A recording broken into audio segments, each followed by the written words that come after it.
U.S. has had the longest period in its history without a big stock market, big problem. We've never had, 15 years or whatever it is now. We've never had such a long period without big problems. So history would indicate that we're getting closer to a big problem. Now, Washington says, don't worry, we've solved it. We'll never have problems again. Well, if you believe them, first of all, if you believe them, you're in serious trouble. And second of all, if you believe them, there are no problems coming. But no, we are late. I'm not selling short yet, but I do see problems developing. We have lots of new investors coming in who are very excited and think this is a wonderful, easy way to make money. So I can see the problems developing. Inflation is starting to come back in many parts of the world, but I'm not selling short yet. But I have certainly reduced my longs by a gigantic amount. Many central banks, including ours, Washington, has printed a lot of money in the past few years. They say they've slowed down, and they seem to have, but all that money is still out there, and the debt in the U.S. is staggering. I'm old. It's good to be old. My children, it's not a good time to be a young American because the problems that my children are going to have with debt and problems like that are gigantic. 100 years ago, Britain was the richest, most powerful country in the world. 50 years later, they were bankrupt. That's not a typo. 1976, the IMF had to fly into London to pay the bills. They literally went from number one to bankrupt. That has happened many times in history to countries, and I look at the numbers and I just cannot conceive that somebody doesn't understand the problem. But in Washington, they will tell you, don't worry, you don't understand. Things are different. We have solved the problems. I repeat, it's a good time to be an old American. Treasury Secretary in the U.S. right now says, don't worry, we know what we're doing. We've solved the problem. Hooray, magic. All you have to do is go to an Ivy League school and get an Ivy League degree, and you know what you're doing. It's not just U.S. central bankers. I've seen central bankers everywhere in many places. I don't see anybody in our lifetimes who will get it solved. The problem, Adam, is if somebody runs and says, we got to solve this problem and this is what we have to do, somebody will say, oh my gosh, that's correct. And he or she will be elected. But after the pain comes, this is going to cause a lot of pain to solve this gigantic problem. Everybody's going to say, well, wait a minute, we didn't know it would be this bad. Yeah, they'll throw her out. They'll start with somebody else. They'll come for somebody riding in on a white horse who says, I'll save you. And the guy on the white horse or the woman on the white horse will ruin us all. I hasten to tell you, this is not going to happen this year. We're not going to be ruined this year. We have some time before we're all ruined. Well, the way this has worked out in history usually is the debt gets higher and higher until the country has a serious debt problem, and then they come in with exchange controls. They say, okay, if you want to travel, you can only take $50 or whatever it is. This exchange controls get very tight, get very serious, and you and I cannot go to Toronto even because that's considered dangerous. And exchange controls get tighter and tighter, which means debt gets higher and higher for everybody. And then you have a debt crisis and a currency crisis, and it's not fun. I mean, read back over past countries where this has happened. That's happened to many places. Spain, France, look at around the world, look at history. China has had collapses a few times. I mean, China's the only country I know of that's been on top 3 or 4 times, but that means they collapsed, totally collapsed 3 or 4 times. It was a nightmare for 100 years, 200, whatever, for decades, centuries. But then they turned around. But that did not mean that they didn't have a gigantic collapse, civil war, bankruptcy, etc. in the meantime. As I look around the world, I mean, even the Chinese market now is booming. The Japanese market was down for 35 years. You weren't even around when the Japanese market made its last low. So everybody is having a very, very good time now. As I said, even China was in the dumps for a long time, but now it's booming. Who's left? I own Uzbekistan, but that's not enough to save the world, I assure you. I'm looking, but I don't see anybody who's going to save us. I don't know any market in the world, I'm sure there's somebody, but any market in the world that's depressed, that's down in the dumps. Everybody is either wildly happy or getting happy. And that has usually been a sign that start worrying. So I've started worrying. China got hit with two things. They got hit with the COVID virus in a big way, and they had one of the biggest property bubbles of all time. They tried to stop it for many times, but they were unsuccessful. But now either the government or the market or somebody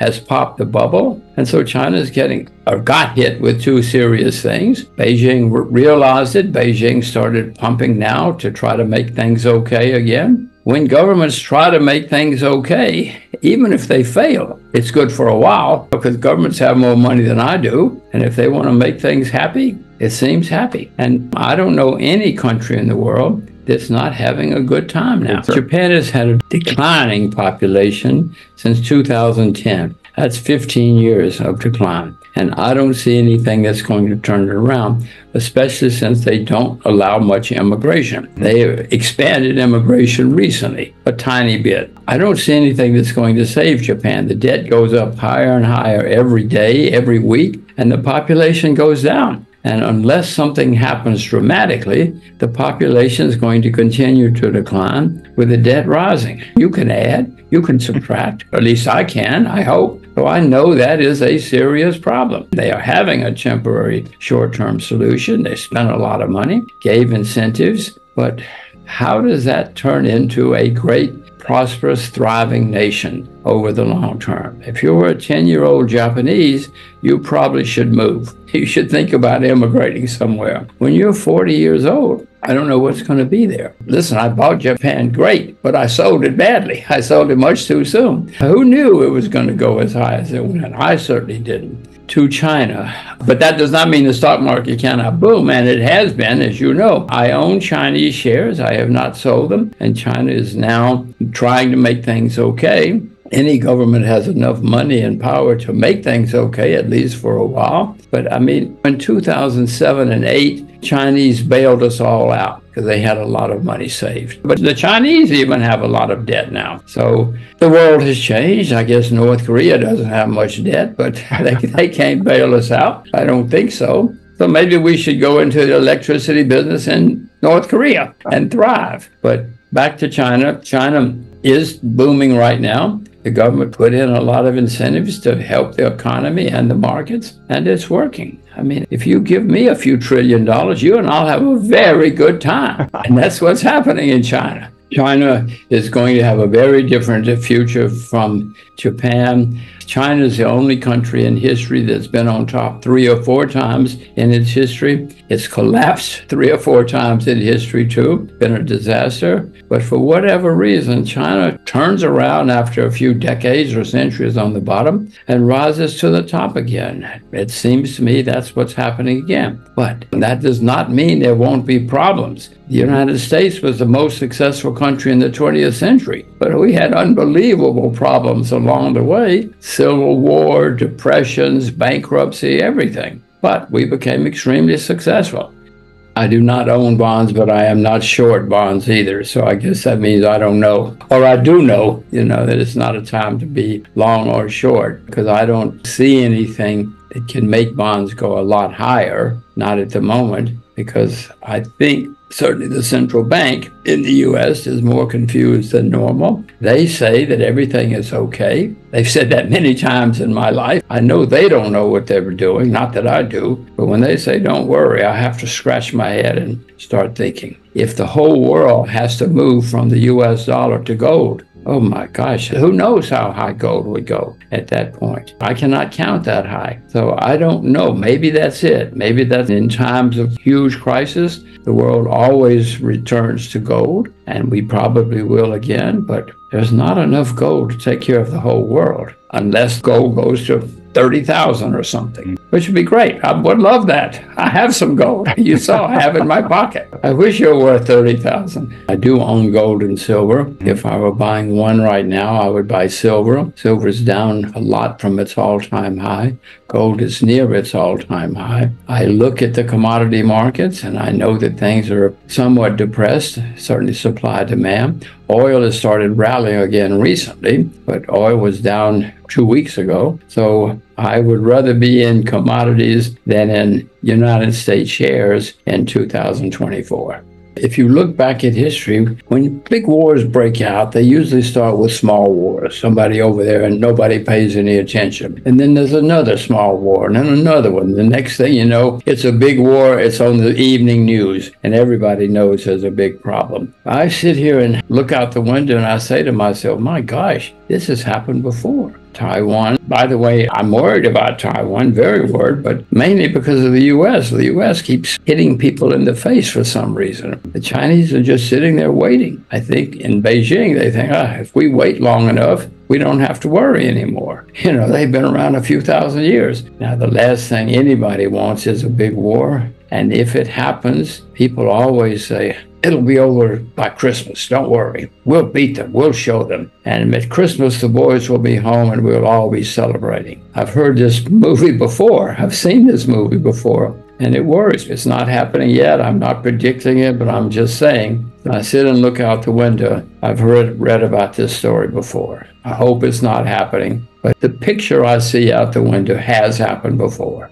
I have never bought nor shorted Bitcoin, so I'm neutral in that respect, except that I don't expect Bitcoin to be the new currency. I don't see most governments saying, oh, okay, if you want, this is the money, but if you want to use that money, you can use that money. I mean, Washington is not going to say, if you want to pay your taxes with Bitcoin, okay, send us the Bitcoin. That's not the way they think. They want monopoly, they want control, they want power. So one of the advantages of Bitcoin is no one can have a monopoly or power, I don't think. So I don't see Bitcoin coming to the rescue to replace the US dollar. Maybe it will. I've made many mistakes in my life, but no, it's not for me. It's a great trading vehicle. I know a lot of people have traded a lot and made a lot of money. Many cryptocurrencies have gone to zero and disappeared, as you know, but I'm not trading either one of them, any of them, because I'm not smart enough.